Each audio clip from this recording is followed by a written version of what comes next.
पर जो 100 लोगों से कट जाते हो, एक दिन इज्जत खत्म होगी, कटे रह जाओगे। थोड़ी सी दौलत मिलने पे लोगों से कट जाते हो, दौलत खत्म हो जाएगी, लोगों से कटे रह जाओगे, फिर कोई पूछने वाला नहीं रहेगा। इसलिए मिलनसारी की आदत डालो, लोगों के दरमियान उठने बैठने की आदत डालो। हालात अच्छे हो या बुरे हो, लोगों से कभी कटना नहीं।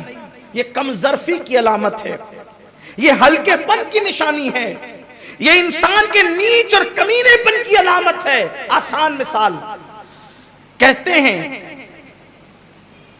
कि एक चूहे ने हीरा खा लिया, एक चूहे ने हीरा खा लिया, उसने हीरा खा लिया।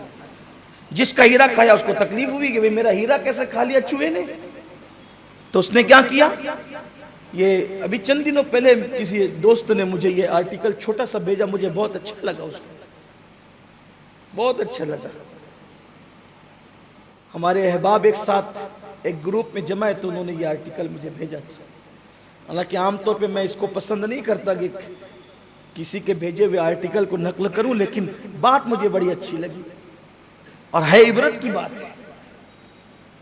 उसने जब हीरा खा लिया तो हीरा, डायमंड, उसका छोटा सा हिस्सा निगल गया, वो निगल गया। तो जिसका खाया तो उसका तो नुकसान बहुत हुआ ना। तो उसने अपने दूसरे दोस्त को कहा, यार वो मेचुआ मेरा हीरा खा गया, और कहा कि मैं पहचान लूंगा और मैं ले लूंगा आपका हीरा। तो तकरीबन 150-200 चूहे, यानी बड़ी तादाद में चूहे की जमात थी, बैठे हुए थे चूहे। तो उन चूहों में, बैठे हुए चूहों में उस दानिशमंद ने निशाना लगाया और उस चूहे को मार दिया। उसका पेट काटा गया तो उसमें से हीरा मिल गया।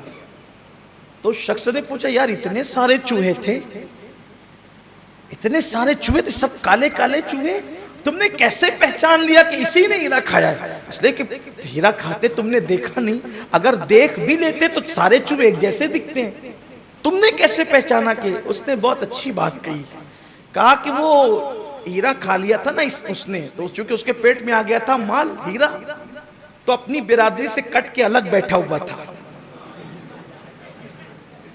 क्योंकि जब ना अहलों को, कम ज़र्फों को कुछ भी मिल जाता है तो फिर वो थोड़ा अलग रहने की कोशिश करते हैं। मैं समझ गया जो अलग है उसी के पास माल है, तो फिर मैंने उसका काम तमाम कर दिया। इसलिए अगर कुछ मिल जाए, मिलनसारी होनी चाहिए। एक तरीके पर कभी दुनिया का हाल नहीं रहता, हर उरूज को जवाल है और हर जवाल को उरूज है। इसलिए याद रखना, कभी भी अलग थलग नहीं रहना। अच्छे दोस्त तो बनाए, लेकिन एक बात कहता हूं, दोस्त बनाए मफाद परस्त नहीं। एक होता है दोस्त और एक होता है मफाद परस्त। कुछ लोग चाय की वजह से दोस्त बनते हैं, जब तक चाय पिलाओगे दोस्त रहेंगे, चाय नहीं पिलाई दोस्ती खत्म। कुछ लोग पार्टी खाने की वजह से दोस्त बनते, जब तक खिलाओगे तब तक दोस्ती रहेगी खत्म। हमारे यहाँ कैसी दोस्ती इस्लाम में, हमारे कहा मन अहब्ब लिल्लाह व अबग़द लिल्लाह व आता लिल्लाह व मना लिल्लाह फ़क़द इस्तकमल अल ईमान। जिसने मोहब्बत अल्लाह के लिए किया, जिसने दुश्मनी अल्लाह के लिए की, ऐसे दोस्त ढूंढे जो लिवजहिल्लाह दोस्ती करें। और जो ऐसे दोस्ती करते, मेरे आका ने फरमाया क़यामत के दिन अल्लाह उनको नूर के मिंबरों पे बिठाएगा। दोस्त बनाए ऐसे जो वाकई आपका, जो आपका गमगुसार हो। अब सच्चे दोस्त की पहचान क्या है? सच्चे दोस्त की पहचान यह है कि वो मुसीबत में कभी आपका साथ ना छोड़े। सच्चा दोस्त, एक पहचान मुसीबत में आपके साथ ना छोड़े। दूसरी पहचान, जब तुम अल्लाह को भूल जाओ और गुनाह करो तो वो तुम्हें अल्लाह की याद दिला दे। सच्चे दोस्त की पहचान ये है। आजकल तो हम बातें करने वाले ढूंढते हैं, नहीं, सब दोस्त नहीं हो सकते। प्यार सबसे करो, लेकिन दोस्ती चंद एक से करो, और जिससे करो फिर निभाओ। दोस्त कैसा होता है, देखो दोस्त कैसा होता है। आजकल तो अगर दोस्त को कह दो कि चलो जरा बाजार से आते, अभी मेरे पास टाइम नहीं है, जनाजे में भी नहीं आ सकता। एक सहाबी फरमाते हैं, दोस्त की, सच्चे दोस्त की पहचान ये, उसके कंधे पे हाथ रख के कहो चल, चल पड़े। अगर पूछे कहां, फरमाया वो दोस्त सच्चा नहीं है। पूछा कैसे, उसने कहां जाना है ना, सच्चा ढूंढिए जरा। रोजाना बिला मुबालगा कहता हूं, मैं सैकड़ों लोगों से मिलता हूं। मैं अक्सर लोगों से कहता हूं कि अल्लाह करे अगर मुसाफा करने की वजह से किसी की मगफिरत होगी तो मैं अल्लाह से उम्मीद करता हूं कि इंशाअल्लाह उसमें मैं भी शामिल रहूंगा। इसलिए कि मुझे रोजाना जितने लोगों से मुसाफा करने का शरफ मिलता है, एक बड़ी तादाद है, बहुत बड़ी तादाद। रोज अदीबों से मिलता हूँ, खतीबों से मिलता हूँ, अहले इल्म से मिलता हूँ, अहले फ़िक़्ह से मिलता हूँ, अहले दानिश से मिलता हूँ, अहले सियासत से मिलता हूँ, अहले अदब से मिलता हूँ, गुनहगारों से मिलता हूँ, नेकों का बड़ी तादाद है लोगों की। लेकिन सच कहता हूँ, अल्लाह के घर में मुझे हर डिग्री वाला मिलता है, लेकिन अहले वफा बस इतने ही मिलते हैं जितना उंगलियों पर आप गिन सके। वफा वाले बहुत कम रह गए दिल में। दुनिया में वफा कहां है? बेटा बाप के साथ वफा नहीं करता, भाई भाई के साथ वफा नहीं करता, तो अच्छे दोस्त तो ढूंढे, अच्छे दोस्त। अब एक बात यहां तवील होती है, लेकिन एक बात कहता हूं, दोस्त तो अच्छा कैसे मिलेगा? एक आसान उसूल बता, दोस्त तो अच्छा कैसे मिलेगा? जो आपके लिए कुर्बानी दे, आपका गम गुसार हो, मुसीबत में आपका साथ न छोड़े, आसान बात है। तुम उसके लिए मुखलिस बन जाओ, अल्लाह उसे तुम्हारे हक में मुखलिस बना देगा।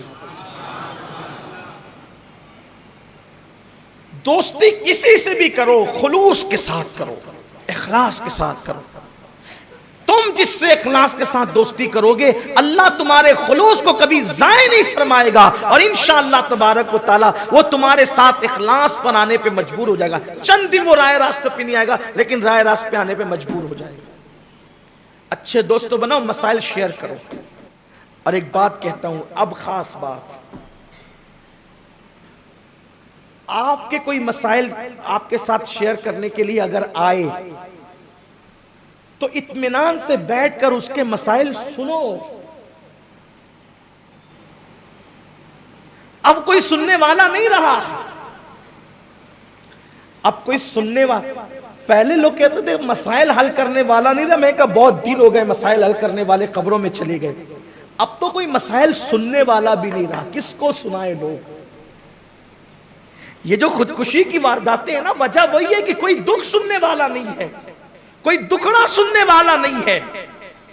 तो कुछ लोग तो जमीन पर ऐसे हों जो किसी की सुनते हो, फरियाद सुनने के लिए कोई तो हो जमीन पर, नहीं सुनते लोग। लेकिन आपसे कहता हूं, अगर मेरे शहर के मस्जिद के अइम्मा, उनसे कहता हूं, मेरे शहर के अहले दानिश, उनसे कहता हूं, मेरे शहर के दौलतमंद, उनसे कहता हूं, लोगों के मसाइल सुना करो।